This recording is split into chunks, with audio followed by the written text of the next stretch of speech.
Hello and welcome to Analog Insights. In today's episode of Talking Cameras, I'm sitting down with Marcus McAdam. Marcus is a professional travel photographer, a co-founder of the YouTube channel Photography Online, and a passionate film camera collector.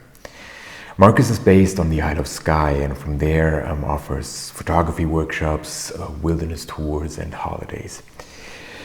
As a travel photographer, he traveled over 50 countries and lived in places as varied as Venice, San Francisco and Beijing.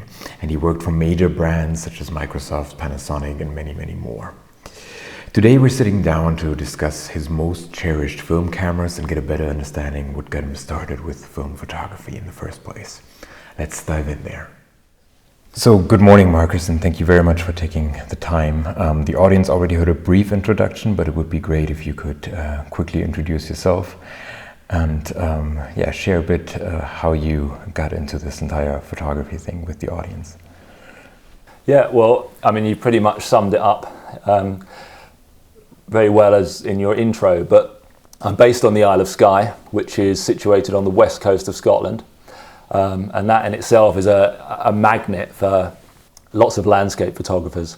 So I'm not based here by chance. I chose to live here in order to run my businesses, which, as you've alluded to, is photographic workshops and photo holidays. So I started as a one-man band here, really, after being a travel photographer and traveling around the world. The time came when I just had to settle down and stay in one place.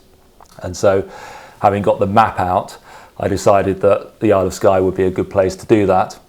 So I've been here for 15 years now. And when I started my business here, I was just a one-man band, but it's grown to 6 people now.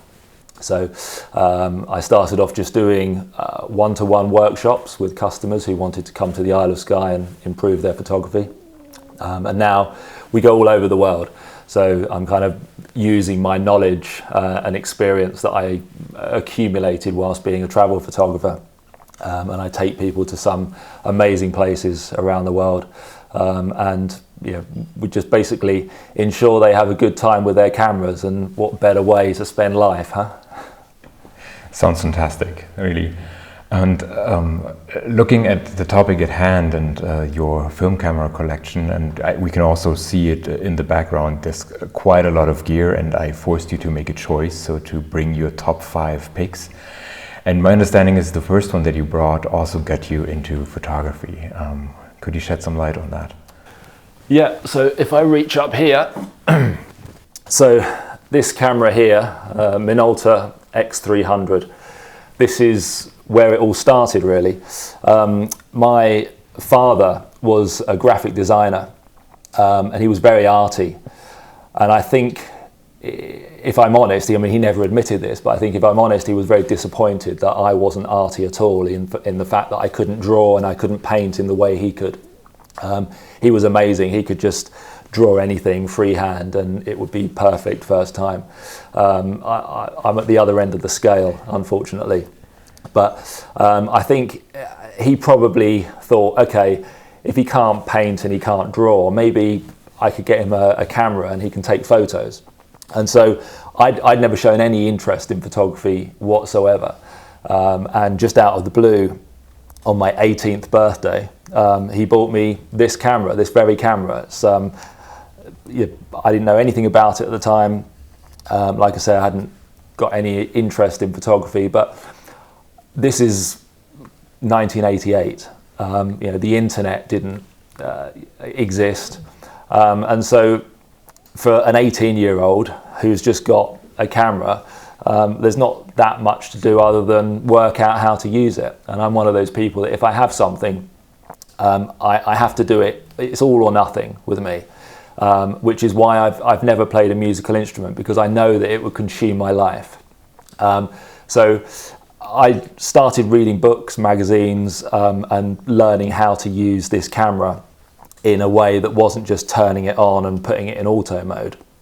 And I just got bitten by the bug, really. I was amazed at how you could, use depth of field and all these other creative, controls on the camera. And I bought a couple of other lenses for it, because when I got it, it was just a kit 50mm f1.4 lens, which is great to start with, but my next lens I got was a wide angle lens. I think it was a 24mm, which I've still got somewhere. And then I bought a zoom lens as well, like a telephoto zoom lens, which I don't have anymore because it was horrendous. And at the time it was fine for me, but by today's standards it wouldn't get used anyway. So I currently have 3 lenses for this camera. I have the original 24mm, which is a fixed lens, f2.8. I've got this one, which is not the one that it came with. This is actually a 58mm f1.4. It's a Rockor lens, probably dating back to 1970s. But I just love the bokeh that this lens gives, and it's just got a much more solid, it's a metal construction rather than a plastic one, which was the one that it came with. And I've got a 100mm lens as well. So I don't really use this camera for anything serious anymore. Most of the time I use it for sentimental reasons. You know, I've had this, or we've been together, shall we say, for almost 35 years now. And so it's great to walk around and just use this for sentimental purposes, because it takes me back to my roots in photography, but it still works. And you know, I love the sound that it makes.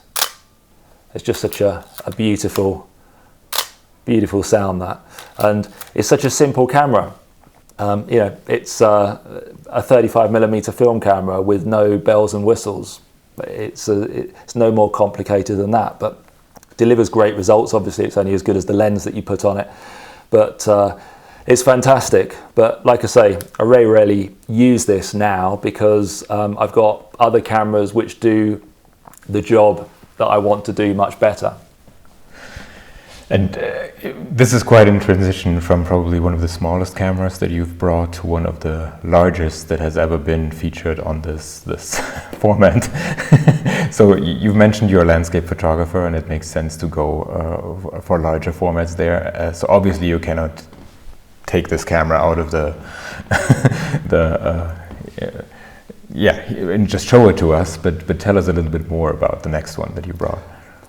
Okay, so you're referring to the 8x20. Yes. So I do have it here. I can't unfold it because it's too big to unfold. But this is a Chamonix 8x20 ultra large format camera, and this, I've only had this for just over a year, and I absolutely love it. But the story as to how I got to this camera, we have to backtrack a little bit, and that about 2 years ago I saw a couple of videos on YouTube about alternative process printing, and it was something that I really wanted to try myself. Just the simplicity of it, and the, I guess, unpredictability of it, in that every single time you get a different result. It just kind of pulled me in, and so I really wanted to give it a try. But obviously with you're basically contact printing. For anybody who doesn't know, you're just laying the film negative straight onto the paper, and you're exposing the paper to what's normally UV light. And obviously the print that you end up with can only be the same size as your negative, because you're not enlarging it, you're just doing a one-to-one reproduction. Now, at the time, the largest format camera I had, which is one that we'll come on to later, is a 6x17, which gives you a negative about this big. It's not big enough to look impressive as a print, and so this wasn't really cutting it. So I wanted to give this a try. I didn't want to spend thousands of pounds on a new camera and then realise that actually it wasn't really for me after all. So what I did is, I've got a framed print here. This was my first ever attempt.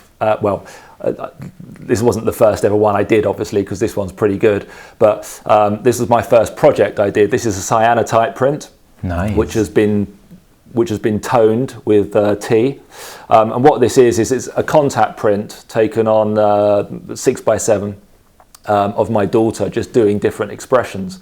And that was the only way I could get to a decent sized print, by using multiple smaller formats.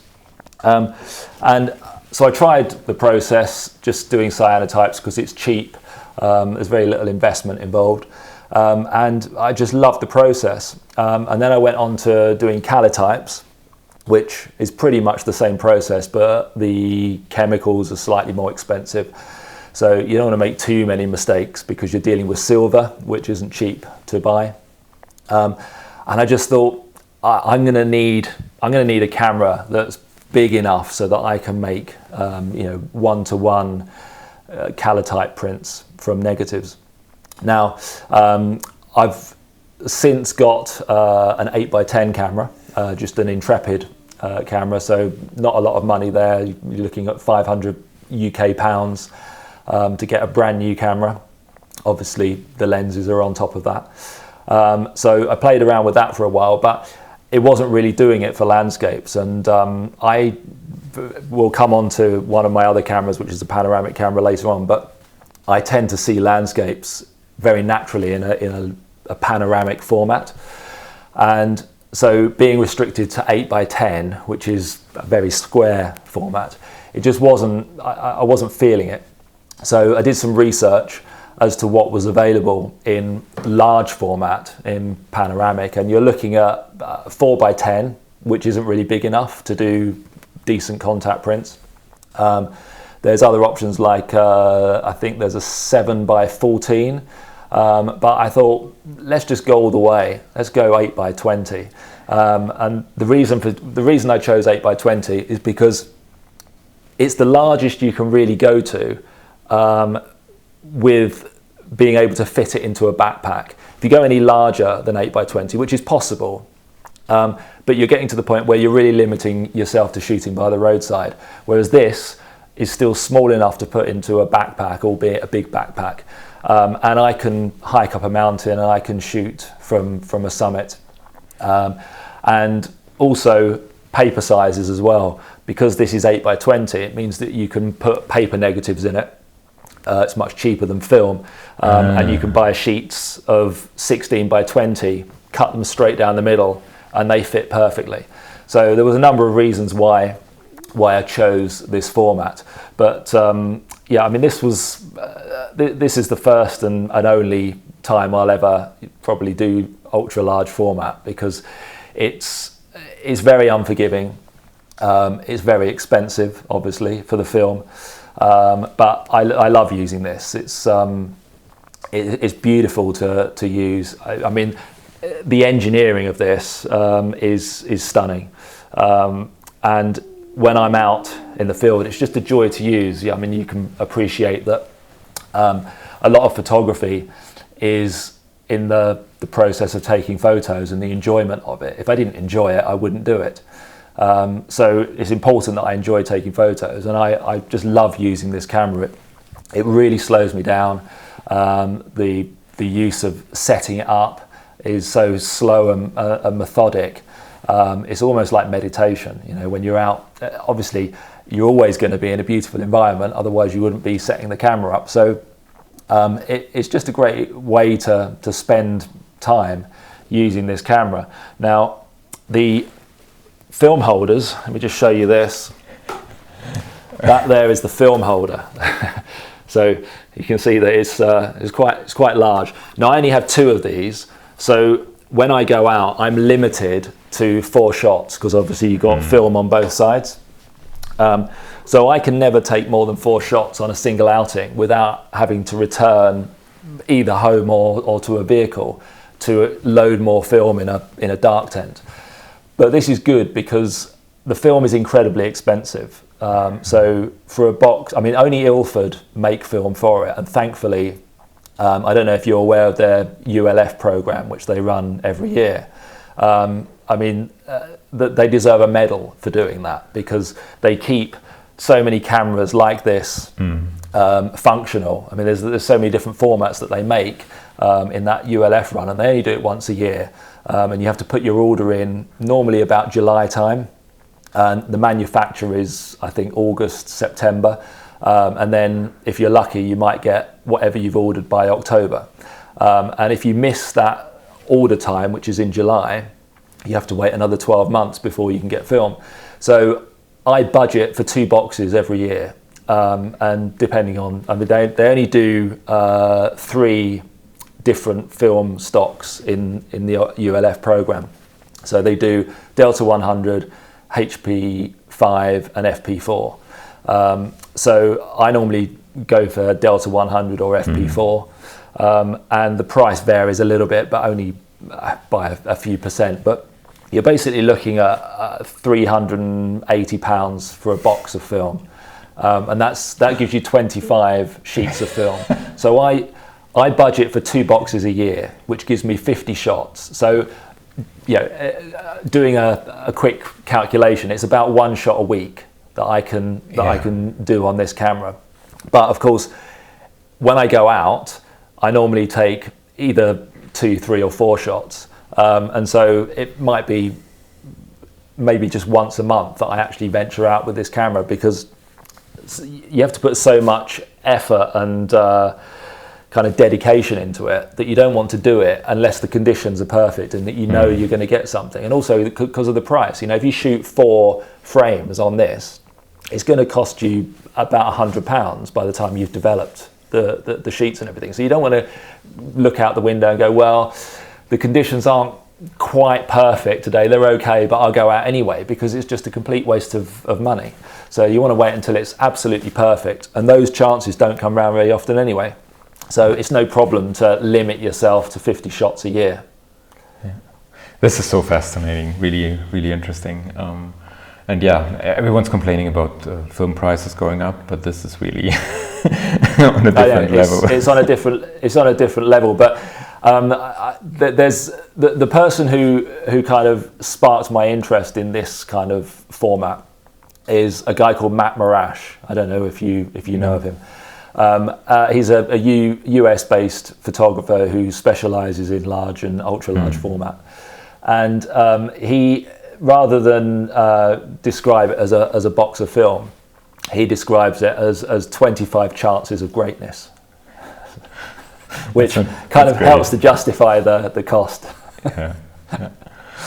So nice. But before we move on, there is one thing that is really awkward about this camera, and there's no way around it, and that is that I don't know how experienced you are at using large format cameras, but if you've ever used a 4x5 or even an 8x10, you go under the dark cloth so you can see the ground glass, and then if you want to apply lens movements, you reach around and you adjust all the things while you're under you can't do that on this because you can't reach around. So you have to look, you're under the dark cloth and you're looking and you think, okay, I need a little bit of lens tilt here to bring everything into focus. Then you have to come out of the dark cloth, walk around to the front of the camera, apply the what you think is roughly the right amount of tilt, go back under the cloth again, get the loop out and go, oh, I've overdone it a little bit, and then split the difference. And you can do that maybe 5 or 6 times before you get it right. Oh my God. And so you can see how slow this is to use. Yeah. Or you need a second person that follows you need a second person. Follows your command. Yeah, that's a lens for it there. So I've got big hands, and that's the equivalent of a nifty 50 in 35mm format. So that's a 610 millimeter lens, which is equivalent of 50mm on that camera.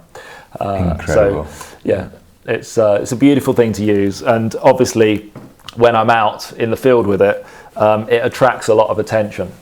Yeah, I can imagine. Yeah. And you already mentioned it, your preference is a panoramic format, and you also brought a camera that is ideal for that as well, but a little bit smaller. Yes. So if I reach around here, this is a camera which I've bought from new. It would have been about 2001, 2002, and I've had it ever since. And this was my main camera when I was traveling around the world pretty much endlessly doing travel photography. So it's the Fuji GX617, a camera which I'm sure you're familiar with because it's kind of infamous, really. But yeah, I love this camera, and I came so close to selling this because when I kind of transferred over to digital, which would have been about 2008 or 2009, I had no ambition of ever giving film up, but just the convenience of digital just meant that it was very difficult to find a reason to go out and shoot film. And so this camera, as well as all the others that we're talking about today, which I owned at the time, they just didn't get any use. And it was probably 6 or 7 years that this didn't actually come out of the bag. And I got contacted, just got an email out of the blue from somebody one day who had obviously seen some historical publications of mine, and found that I had used this camera. And they contacted me saying, do you still have it? And if so, I'm looking for one. What price do you want? And I thought, well, I've not used this for 6 years. Why don't I just sell it? Pass it to somebody who's going to use it, rather than it just sit unused. Pass it to somebody who's going to use it. Now I have all 3 lenses for this. So I've got this is the 90mm lens, which is the one that I use the most. I also have here the 180mm lens, and this one is quite unusual. It's the 300mm lens. So this one's quite rare. Lots of people have this one, and lots of people have the 90, but there's not many of these around. There's actually a good story about this lens in a minute, which I can tell you about. So remind me about that. So obviously, if I'm selling the camera, I'm going to sell the lenses as well. So I was kind of trying to price it up, and it's really difficult because these aren't made anymore. That's a rare lens. And so you can't find examples online of someone who's selling this camera with all 3 lenses. And so I just said to the guy, look, make me an offer and I'll either accept it or I won't. And I think from memory, he made me an offer of £8,000, which is a lot of money. Now, thankfully, I was sitting here today, if I'd sold this camera, I would have taken that to the grave with me as a regret. So I'm so glad I didn't do it, because and when he made me this offer, even though I thought it was a fair offer, there was something inside me which just said, just don't do it. You've got too much of a history with this camera.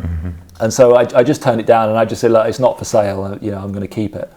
And I'm so glad I made that decision now, because I use this camera as often as I ever did, and I would have had to re-buy it again.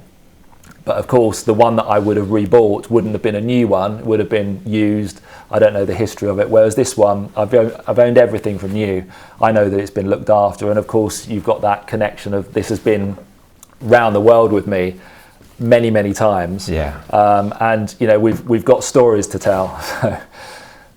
So it's good. But let me tell you the story about this 300mm lens. So when I used to be based in London.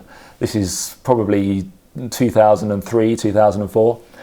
And I used a professional film developing lab there. And it was kind of like the go-to place for any professional photographers.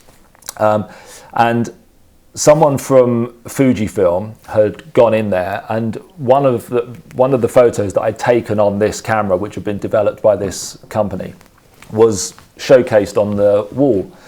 And he said, can you put me in touch with the photographer who took that? So this guy from Fuji got in touch with me and said, look, we want to use the photo that's on the wall in this lab for a commercial advertising the film that it was taken on. What film was it taken on? So I said it was Provia 400, which surprised him because there was no grain on this at all, even though it was massive. And he said, that's great, because we don't have many images for that film stock. So basically, rather than paying me for use of that image, he said, how about we give you a 1-year unlimited supply of film? This is Fujifilm. obviously.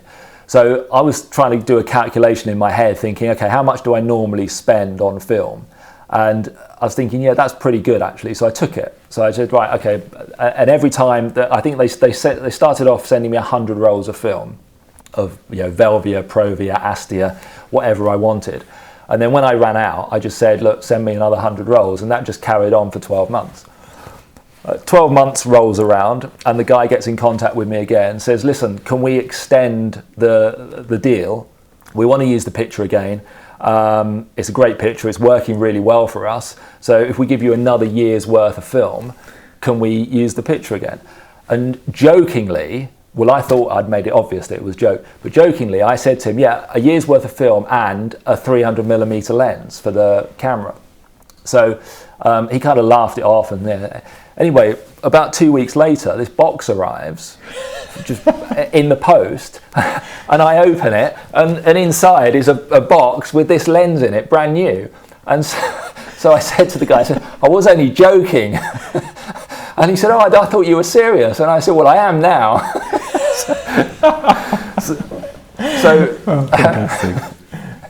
I mean, I would never have bought that lens because it's not a lens that I would use often enough to justify the price. So, I mean, obviously it's not made anymore, but I think it was near £3,000 to buy it new at the time. And although I've used it a few times now, at the time I was really a kind of like a wide angle guy. And so the reason why I wouldn't have bought that lens is just because while it would have been very nice to have it, because it completes the kind of like the trio of lenses, it wasn't a justification that I could make to spend that much money on a lens which was going to either sit in a box or sit in a bag somewhere unused. So it was great that it arrived, as part of my collection in that way.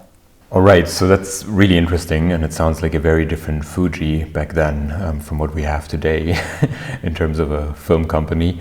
And you also brought one more medium format camera, or two more medium format cameras. So which one is the next one? Yeah, so I think we'll go to the Mamiya RZ67. So this was actually my first camera that wasn't 35mm. And I bought this as a result of realizing the limitations of 35mm film. So I've already explained how this is where everything started with this Minolta X300.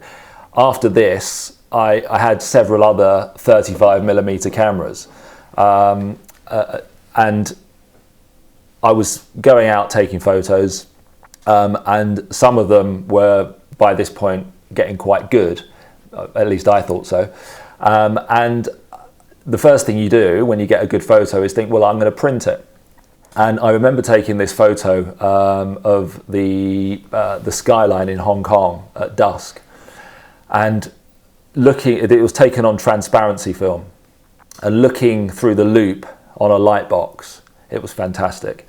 And I thought, I'm going to get that blown up really big, put it on my wall. And of course, this is in the days when everything was, color-wise, was printed with an enlarger. And so it wasn't a case of scanning it and printing it digitally like you do today. So there was no way to see what it was going to look like until it's been printed. And I remember picking it up from the printers, and the disappointment was, it was unbearable. I was looking at it thinking, where did the sharpness go? And having spoken to a few people, including the lab, because of course the first thing to do was, it obviously wasn't my fault, it was their fault, it had to be their fault. They said, look, you've just exceeded the limitations of the film. So this was the answer to that, basically, because I thought, I don't want to have that mistake again. And so I bought this camera just with the intention of bigger negatives, basically. And I did a little bit of research, probably not as much as I could have done and should have done, because obviously when you go into medium format, there are so many options. But as luck would have it, I think I got the perfect camera, because I know a lot more now. I've yet to come across another camera that would have served me better than this one.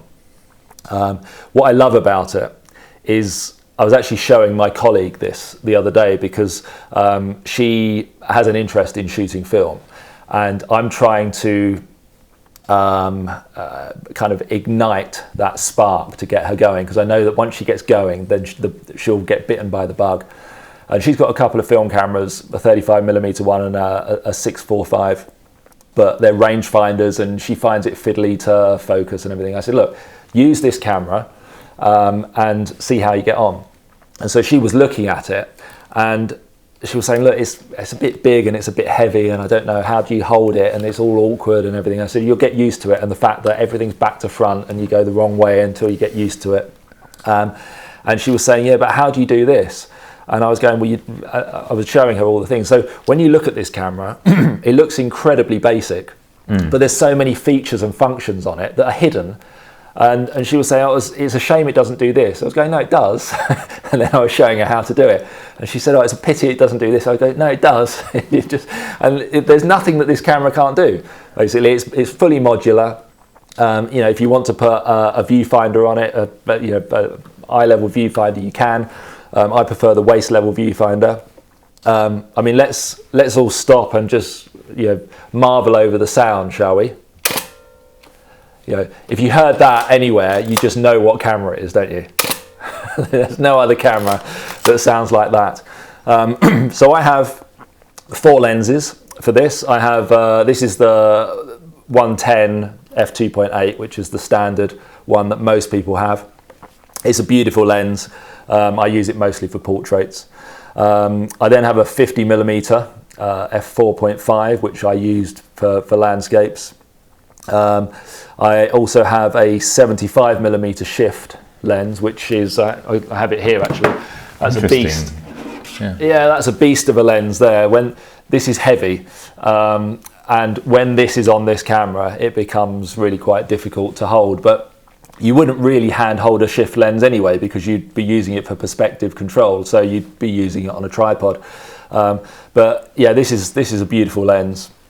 I don't use it often because obviously it's a specialist lens, and when I do use it, I often don't use the shift anyway. I use it as a 75mm lens rather than a shift lens. But yeah, that's there if I need it. And then I have a 180mm lens as well. So they're the 4 lenses I have for it. But it's not a lightweight kit, and I used to travel with it. Amazingly, when I was a full-time travel photographer and I was just traveling around the world constantly, I was flying about 25 to 30 times a year, just going from place to place to place.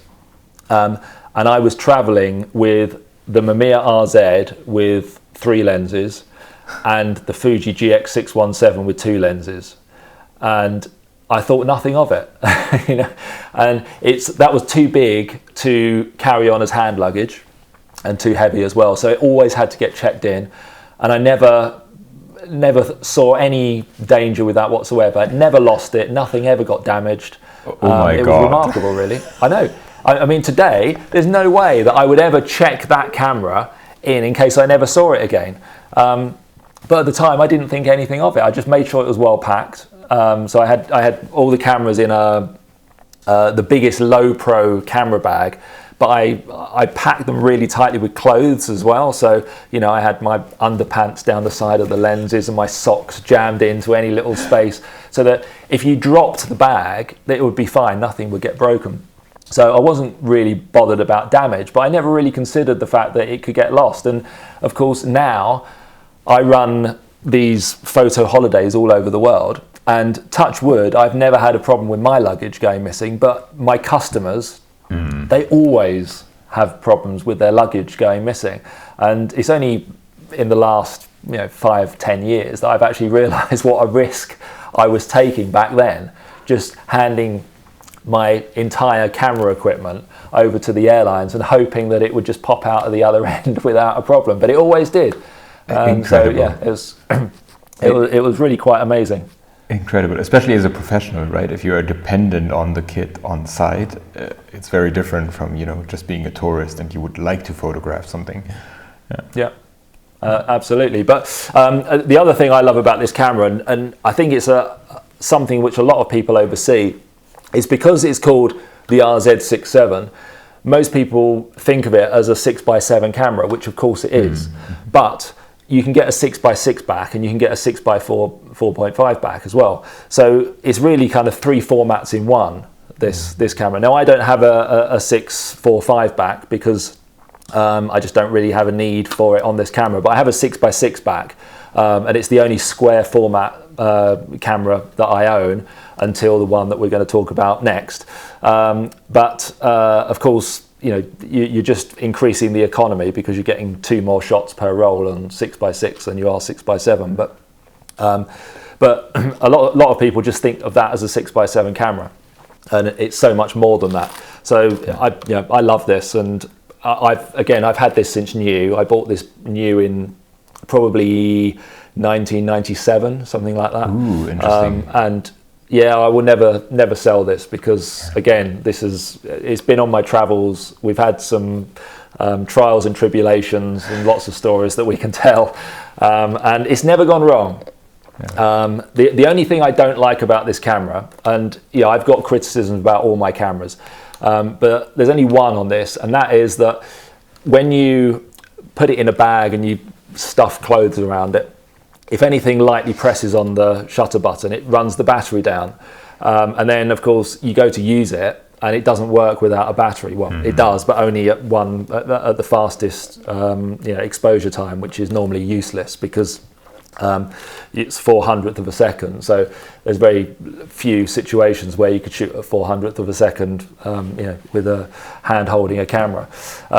So it was always a case of I had to carry spare batteries around with me, but there is a lock on it, and as I said, there's lots of hidden features on this. There is a lock on there where you can twist the lock so that doesn't happen.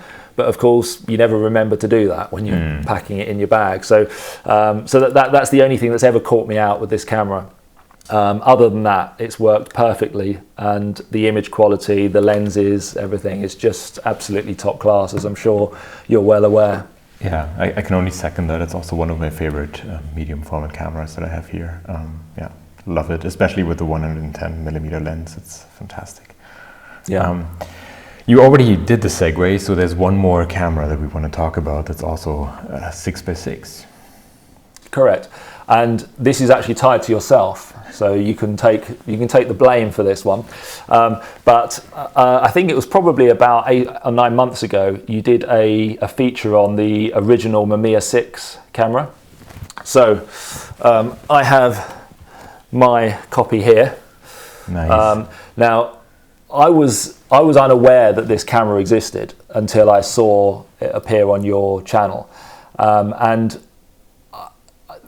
I don't know, I can't describe why, but I just, I see reviews on cameras all the time that I've never heard of before, I don't have, and while I might find them interesting, I have no desire to buy them. But there was something about this that I just thought, that looks like a really interesting camera. Not that expensive, so you're not talking about a big investment. If you buy it and it doesn't work for you, then great, sell it again, no big deal. So I thought I'll give that a go. So I bought this one from Japan because, as you know, they're in abundance in Japan and very seldom appear anywhere else. Now, there were numerous models of the Mamiya 6, and the one that you were showcasing is a different model to this one. I didn't do my research at all, which I should have done, and just by chance the one that I ended up buying is a K2 model, so it's a Mamiya 6 K2 model.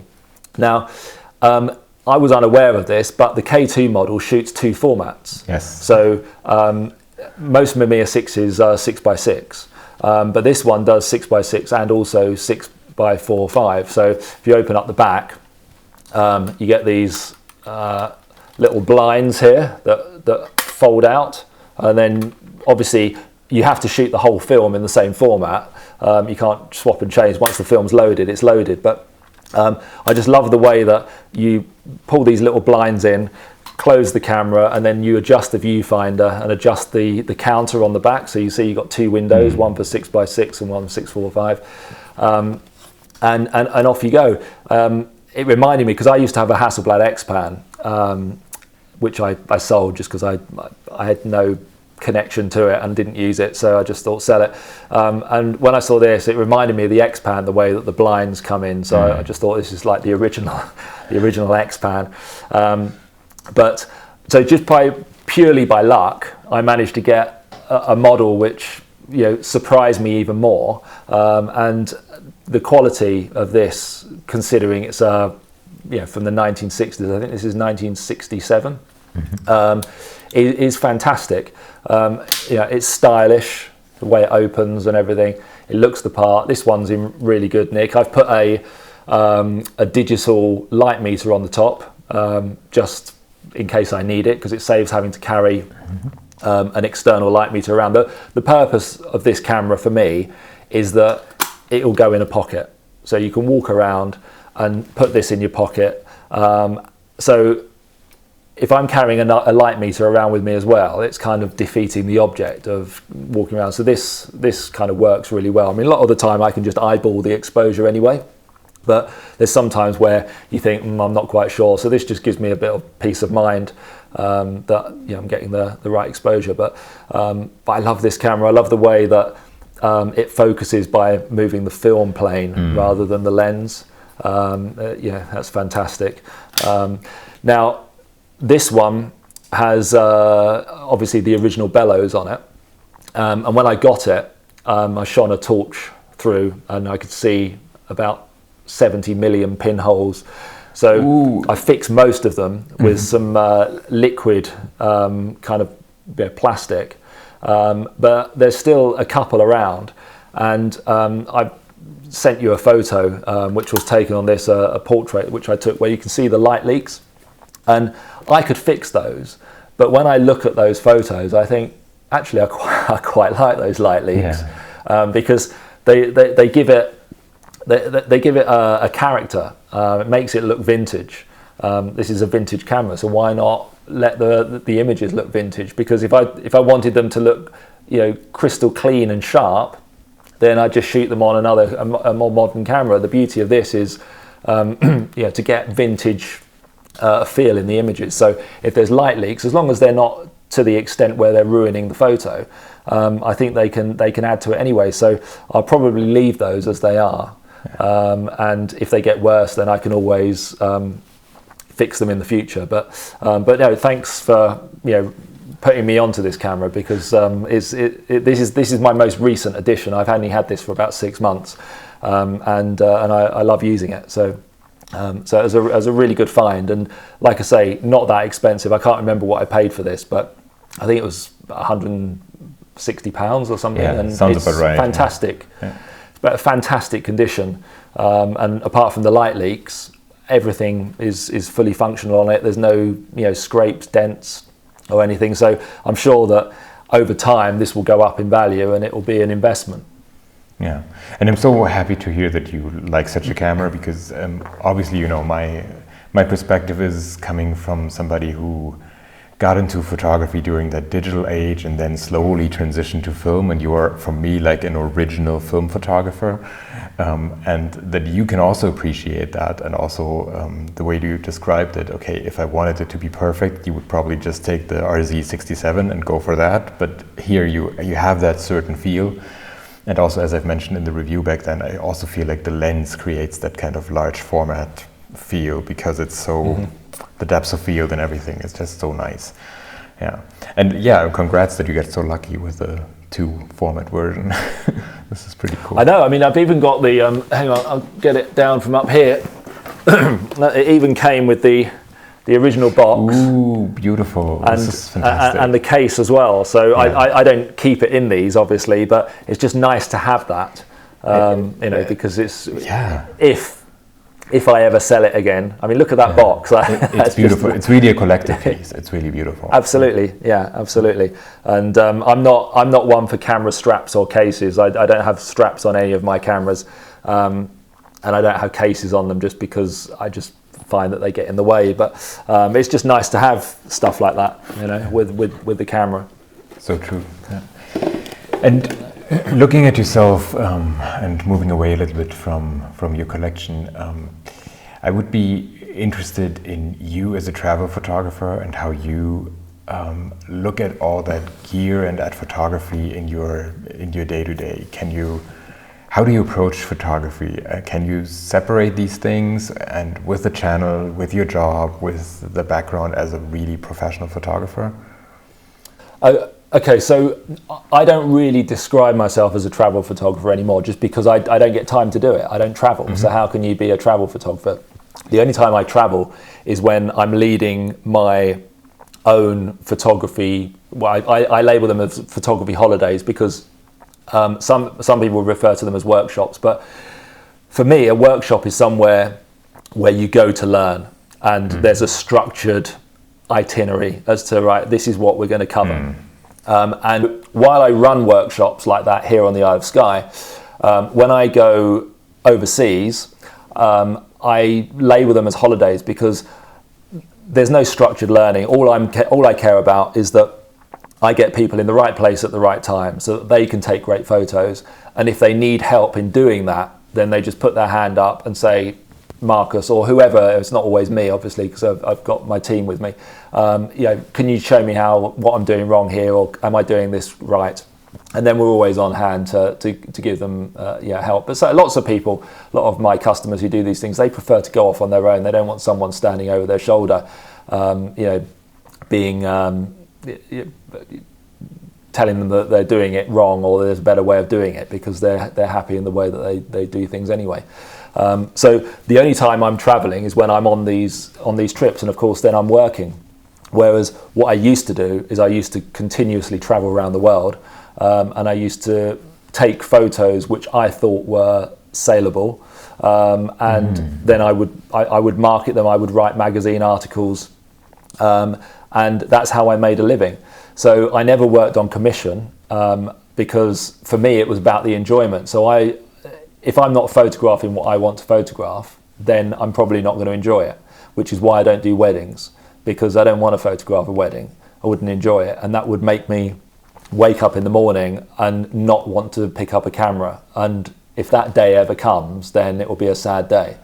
So I've always made sure that whenever I'm taking photos, it's always something that I want to do. And the world would be a great place if everybody could do that. If everybody could, do a job which they would do regardless of whether they were being paid for it or not. So I'm certainly fortunate that I'm able to do that. But nowadays, I don't get enough. I've run 3 businesses, so you're well aware of how much time has to go into a YouTube channel, for example. I run what I probably think is one of the most time-intensive YouTube channels there is, because there is so much work goes into it. It's not just one person. There's a team of 5 of us, and we're traveling all over the world to record features. So when you get back, you might have 20 hours of footage. You've got 3 mics, different mic feeds. Oh my You've God. got to try and edit it all down, synchronize it all up, and then try and tell a story out of it. And that can take, people say, how many hours did that take? I go, no. How many weeks did it take? It's not an hour thing, it's a weeks thing. And it's a full-time job on its own. And then, of course, on top of that, I'm running a workshop company here. And while I don't do most of the workshops myself, it still needs to be managed. So inquiries come in, things need to get assigned to different team members. And then, of course, the same applies to all my worldwide photo holidays as well, some of which I go on, some of which I don't. Obviously, I can't do all of them because there's only 52 weeks in the year.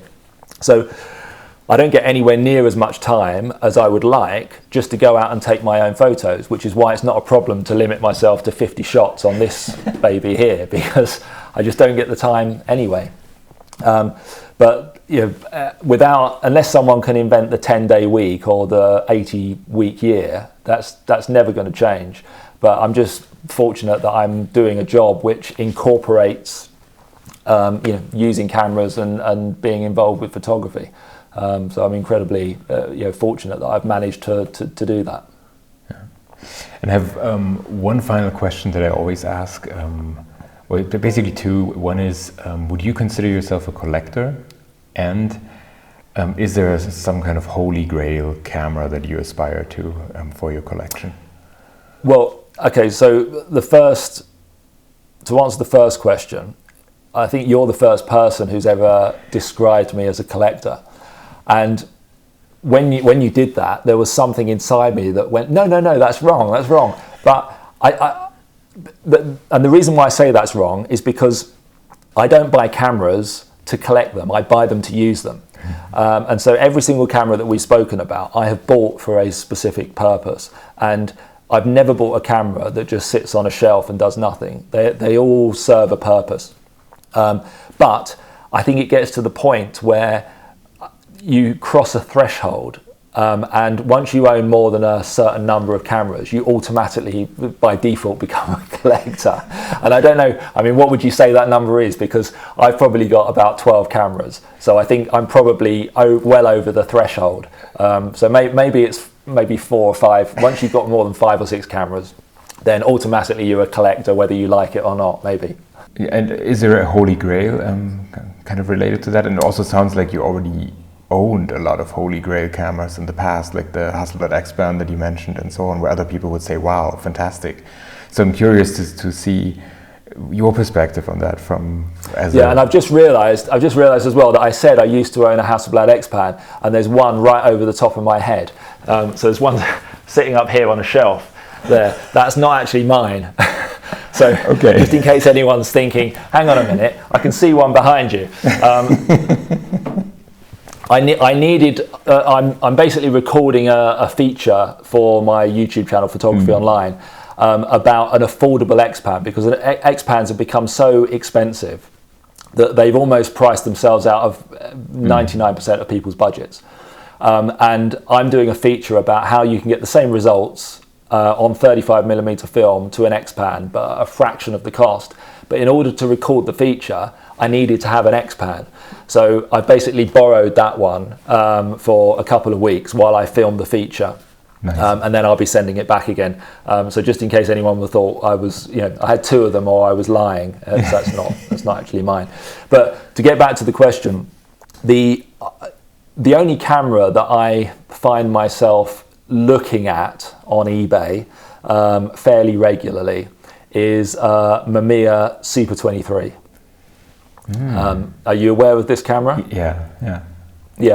And I think it gets the name Super just because it looks super cool. I don't know why else they would call it Super, and I don't know where the 23 comes from. But it's, as you know, it's a press camera, so it was made to be very robust.